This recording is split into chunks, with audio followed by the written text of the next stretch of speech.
ऐसे समारोह में मुझे भी शामिल होने का आपने मौका दिया। There are many reasons why this is a special occasion, and I'm largely addressing my young friends who are seated at the back. I want you to understand why this is a special occasion. You know, India has had a glorious journey in the realm of knowledge, particularly in mathematics, but in other spheres also. मैं नहीं जानता कि आप लोगों को कितना इसके बारे में आभास है। हम अक्सर बातें करते हैं। We talk a lot about how India has achieved so much in the past. और past के बारे में थोड़ा बहुत कहना अच्छा होता है। प्रेरणा मिलती है, we get inspired. परंतु उसको लेकर फिर हम शांत न हो जाए। अगर इंस्पायर होते हैं तो हमें आगे कुछ अच्छा करना चाहिए। मैं चाहता हूं, I want the young here to understand, because I will tell you some very interesting stories. So, all of us have heard of the theorem of Pythagoras. सबको मालूम है। मैं जब पढ़ता था तब भी उन्हीं के नाम से पढ़ाया गया था। अब शायद आपको मालूम होगा कि इस थ्योरम का आविष्कार भारत में पाइथागोरस से कई सौ साल पहले हो चुका था। It was discovered in India hundreds of years before the time of Pythagoras. But it wasn't just this theorem. Actually, India invented geometry. India also invented trigonometry. And very few people know that Pythagoras actually came to India. मैं इतिहास की बात कर रहा हूँ। He came to India, and many Western scholars have written about it, including Pythagoras' own disciples from his school have written about his journey to India. यहाँ तक कि he was heavily influenced by Indian philosophy, particularly Jain philosophy, and he became a vegetarian. उन्होंने meet खाना छोड़ दिया। उतना ही नहीं, सूर्यास्त के पहले अपना रात का भोजन कर लेते थे। He would have his dinner before sunset, and he stopped wearing leather garments. That was the impact that India had on Pythagoras. But it wasn't just Pythagoras. The impact of India, in fact, very recently a book has just been published by William Dalrymple, The Golden Road. I would urge the students here, if their principals and teachers are present, कि इन बच्चों को ऐसी पुस्तकों से आप जरूर अवगत कराएं। ये इतिहास की पुस्तक है। पर मैं ये बताना चाहता हूं कि पाइथागोरस के थ्योरम का आविष्कार भारत में क्यों हुआ। ये एक बड़ी गहरी बात है। ऐसा नहीं था कि कोई एक दिन नींद से उठा और उसको इल्हाम हुआ, he had some flash and said here is the theorem. No. This theorem came out of very practical needs of architecture. What I want you to understand is that mathematics goes hand in hand with everything that we do in life. So I want you to understand, I'm talking to the students, that the more you become familiar with simple mathematics, the better you will do in life. You may not be aware that all our ancient temples in southern India are magnificent pieces of architecture, unmatched in many ways. What you may not know is that they use deep principles of mathematics, very deep principles. And these are principles that Europe discovered hundreds of years later. दुख इस बात का है कि अब आप भारत के किसी भी स्कूल ऑफ आर्किटेक्चर में चले जाइए, गणित के नाम पे कुछ पढ़ाते ही नहीं। कहां से कहां गिरावट आ गई। I want you to think about it. I want you to understand why we should do this, make mathematics rise again because of its great practical applications.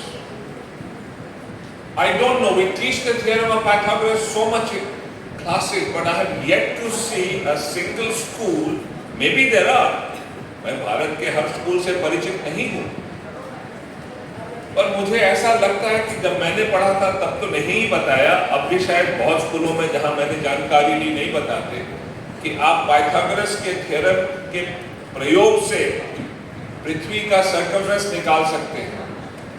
जब हम गणित पढ़ाते हैं तो हमेशा उसका कहाँ उपयोग होता है, क्या प्रयोग किया जा सकता है, अगर साथ में पढ़ाएं तो बच्चों को इसमें रुचि और होती है, उत्पन्न होती है। They get more interested. Maybe they do this in schools. I'm not that familiar these days, but I haven't come across a single school that tells the students how through a simple practical use of the theorem of Pythagoras you can find the circumference of the earth. मुझे नहीं मालूम, मैं चाहता हूं कि आप इन चीजों के बारे में सोचें। दूसरी चीज जो मुझे खलती है कि हम हर वक्त ब्लैक बोर्ड पे ही पढ़ाते हैं। मैंने सुना मंच से नेशनल एजुकेशन पॉलिसी की बात की गई।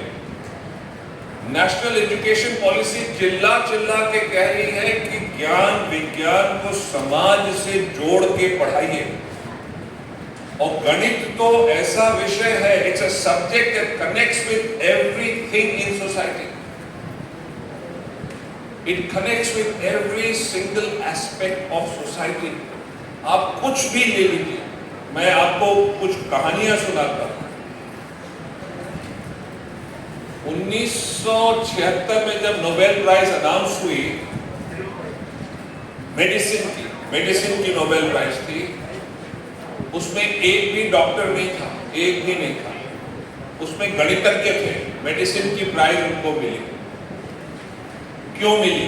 क्योंकि उन्होंने मेडिसिन के आविष्कार ऐसे किए जिससे कि मेडिसिन में बड़ा भारी प्रगति हम कर सके गणित के आधार पर। ज्योमेट्री इस्तेमाल किया था उन्होंने। आप लोग शायद हर कोई बच्चा यहाँ पर व्हाट्सएप, ईमेल, इंस्टाग्राम, कुछ न कुछ सोशल मीडिया जरूर इस्तेमाल करता हो। मैं नहीं जानता कि इसमें से कितने बच्चों को मालूम है कि सोशल मीडिया के ये सारे प्लेटफॉर्म जब आप कोई मैसेज भेजते हैं तो वो लीक ना हो जाए, किसी और के हाथ में अगर पड़े तो वो उसको पढ़ ना सके, उसके लिए बड़े साधारण सरल गणित का उपयोग होता है।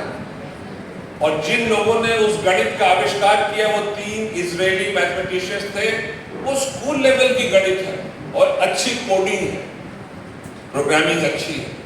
गणित तो स्कूल लेवल की 11वीं की है, 12वीं की भी नहीं है। और उनको करोड़ों करोड़ों रुपए मिले उसके लिए, पर उन्होंने किया इसलिए नहीं था, किया इसलिए था कि वो गणित का प्रयोग दिखाना चाहते थे, उपयोग दिखाना चाहते थे। हमारे स्कूलों में ये पढ़ाते हैं कि नहीं? मैंने तो, मुझे याद है कि 11वीं के बच्चों के साथ एक स्कूल में दिल्ली में ही ये प्रयोग किया था। उनसे ये सॉफ्टवेयर और गणित का जोड़ मिलाकर मैंने बनवाया था। इसको RSA एल्गोरिथम कहते हैं। उसी तरह हम लोगों को पैरेलल लाइन सिखाया जाता है। मैंने पहली बार छठी कक्षा में सीखा था, 6th ग्रेड पैरेलल लाइन्स। बहुत कम लोगों को मालूम है कि छठी जमात की जो पैरेलल लाइन्स के प्रमेय हैं, the theorems, you can use them through a simple experiment to figure out again the circumference of the earth. So I took a bunch of girls from Bangalore, 6th grade, and girls from Delhi, 6th grade, Chhathi class के थे, और एक live experiment हमने किया। बूटा गाड़ कर धरती पर शैडो के एंगल को मेजर किया, उसी समय बैंगलोर में किया, और पैरेलल लाइंस के प्रयोग से हमने अर्थ की सर्कमफ्रेंस निकाली। मैंने उन बच्चियों से एनोनिमस फीडबैक लिया कि कैसा लगा। तो उन्होंने कहा कि पहली बार हमने देखा गणित कैसे काम आता है व्यवहारिक तौर से, in a practical way, but more importantly they said we have begun to like geometry and we will never forget the importance of parallel lines. I want schools to understand. और जरूरी नहीं है कि हर वक्त आप टीचर पे निर्भर रहें। टीचर को तो सजग रहना चाहिए, और teacher must stay alert all the time. But हर चीज टीचर से मत उपेक्षा रखिए कि वो हमको पढ़ाएंगे। आप अपने से प्रयास कीजिए। आजकल तो इतने यंत्र हैं। और एक चीज और मैं बता रहा हूं, learn the importance of numerical data. बहुत इंपॉर्टेंट है। अगर आप पार होना चाहते हैं जिंदगी में और करें कुछ न करें, डेटा का गहरा अध्ययन कीजिए। गहरे से ये भी मतलब नहीं है कि ऐसी कर जाइए कि नोबेल प्राइज मिले। सरल लेकिन गहराई में सरल हो, आप उसमें पढ़ेंगे तो बड़ा लाभ होगा। मैं एक सरल उदाहरण दे रहा हूं। एक लॉ है गणित की, इट्स कॉल्ड बेनफोर्ड्स लॉ। मेरा एक लेख है कोविड के दौरान, कोविड समाप्त हो रहा था तब मैंने लिखा। इतनी सरल लॉ है कि छठी कक्षा का बच्चा भी समझ जाएगा। It's so simple, I have written on it, it's a public document. उसके आधार पर मैंने बता दिया कि विश्व में कहां कहां कोविड का डेटा जायज है, एक्यूरेट है और कहां कहां फोर्ज्ड है। एक सरल लॉ के आधार पर मैंने बता दिया। भारत के हर स्टेट का डेटा मैंने बताया, कौन सा ट्रू डेटा है, कौन सा फर्जी डेटा है। और किसी ने चैलेंज नहीं किया आज तक मुझे, और जिन लोगों का एक्यूरेट डेटा था सबने मुझे धन्यवाद दिया। और सरल है, अगर आप इन चीजों को जानेंगे तो हर मैनेजमेंट फाइनेंस की कंपनी आपको तुरंत नौकरी देगी, लेकिन सिखाते ही नहीं है। क्योंकि फाइनेंशियल डेटा का फ्रॉड भी इसी लॉ से पकड़ा जाता है। मैंने दिखाया कैसे एनरॉन जो इतना बड़ा मल्टीनेशनल कॉर्पोरेशन था, उसका फाइनेंशियल डेटा वर्षों से फ्रॉड हो रहा था। किसी ने बेनफोर्ड्स लॉ लगाया ही नहीं था। तो मैं चाहता हूं कि हमारे पाठ्यक्रम में, हमारे करिकुलम, और करिकुलम पाठ्यक्रम से बड़ा होता है, इट्स नॉट द सिलेबस, उसमें हम नई सोच लाएं। और अगर दिल्ली मैथमेटिक्स टीचर्स एसोसिएशन अगुवाई कर रहा है तो मैं भी कंधा लगाने को तैयार हूं। हम लोग सब मिलकर ऐसा कुछ रचनात्मक तरीके से पाठ्यक्रम बनाएं कि हमारे बच्चे इससे जब जुड़ेंगे तो उनको जीवन का मार्ग दिखने लगेगा। मैंने एक प्रयोग किया था, conducted an experiment for 6 years. I randomly picked students out of school who were entering college. 65 of them, on an average 5 to 12 each year. And I asked them, what do you want to be? And they all said we want to be engineers. तो कोई IIT में नहीं आया, किसी college में नहीं आया, और IIT के नाम पे हम अपनी पढ़ाई को चौपट कर देते हैं, दिशा खो देते हैं। मैंने कहा तुमको इंजीनियर का मतलब मालूम है? You know what is the meaning of engineering? उनको मालूम नहीं था। दुनिया इंजीनियरिंग कर रही तो हमें भी करना है। मैंने कहा अच्छा मान लो नासा का रॉकेट जो बनाते हैं वो इंजीनियरिंग है? बोले हाँ। मैंने कहा अगर मान लो हम कोई धरती के नीचे धरातल में अगर हम तेल की खोज करते हैं, वो इंजीनियरिंग कहाँ? बोले हम अगर एक बहुत भारी मैसेज कम्युनिकेशन डिवाइस बनाते हैं, वो इंजीनियरिंग के कहते हैं हाँ।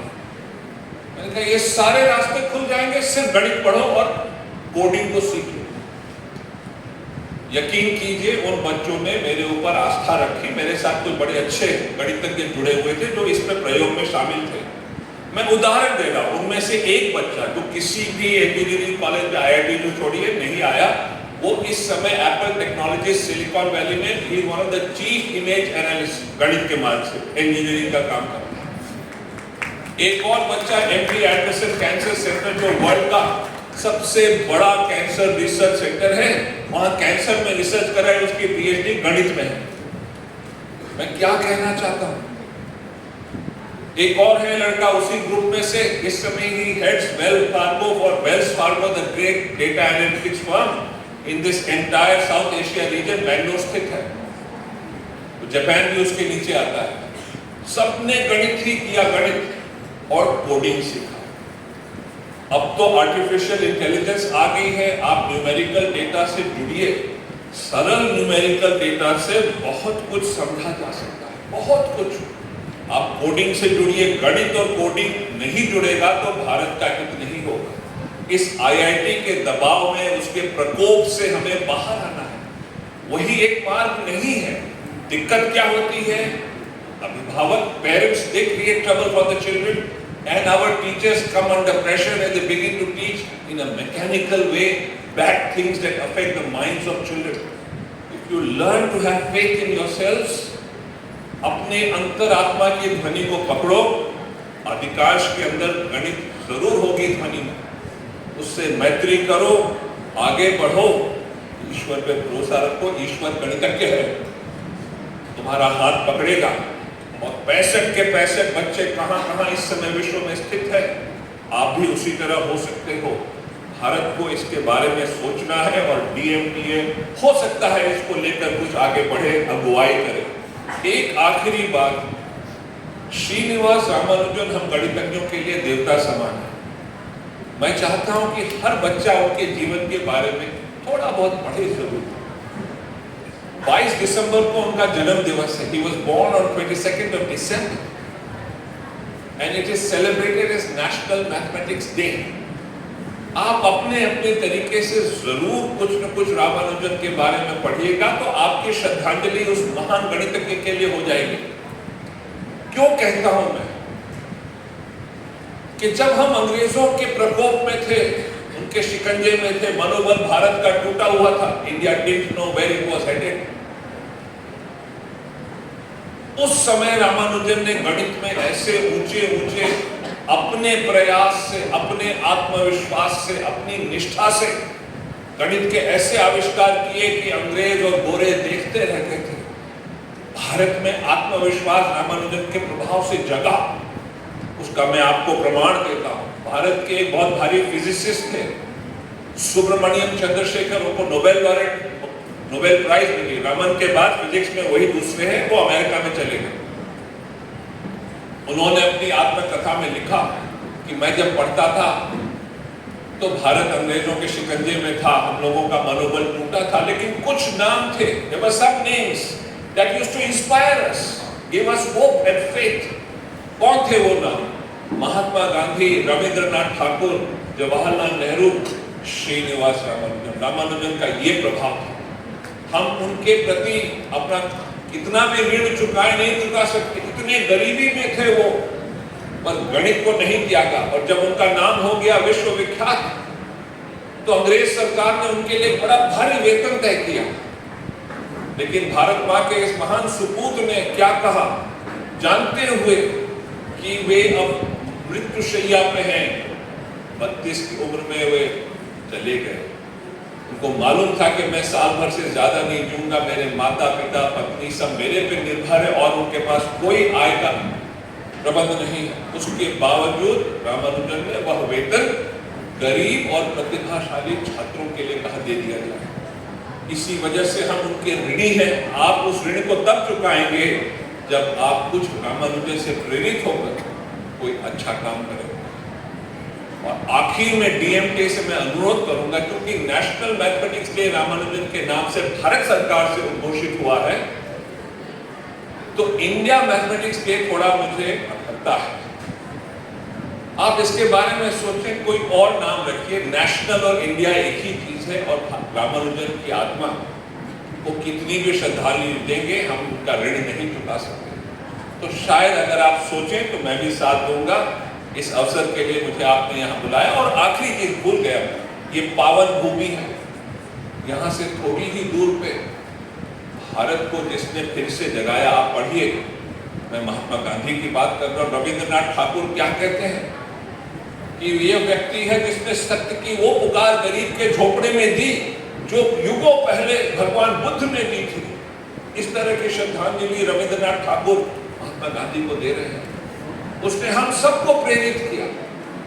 थोड़े ही दूर पे उनके दाह संस्कार हुए थे, आखिरी क्रियाक्रम यहीं पर हुआ। ये पावन भूमि है, आप यहाँ पर आए हैं, इसका पूरा लाभ उठाइए। मैंने बाहर चरखा देखा था, मैं बधाई देता हूँ कि चरखा रखा गया है। हर बच्चे को हर स्कूल में चरखे के साथ जुड़ना चाहिए। अच्छे गणितज्ञ बनोगे, अच्छे इंसान बनोगे, भारत की सेवा करोगे। धन्यवाद। जय हिंद।